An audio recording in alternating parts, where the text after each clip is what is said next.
Lajeng kula menika manggihipun badhe gesang menika dumugi benjang menapa lan pejah kula menika benjang menapa penemban. Weh lah apik kuwi. Apik kowe iki jane takon ning arep njlomprongke aku. Liripun kados pundi kula badhe njlomprongaken panjenengan.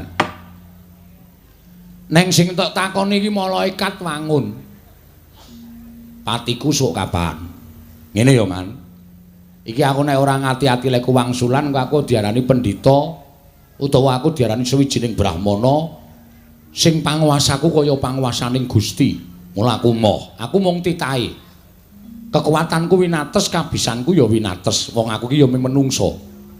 Pitakonmu ki nek ditampa agal kuwi jane malah pamecut yen tono pendhita ingkang lali marang jejere terus ngandhakake ngene.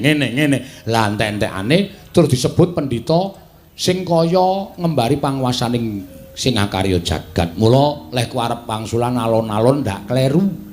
Inggih. Nek nganti lek ku wangsulan kleru engko cantrik-cantrikku do ngrasani, "Wo, Sabdawala kae jebule wonge kaya ngene, Sabdawala kae pendhitane kaya ngene." Moh, mula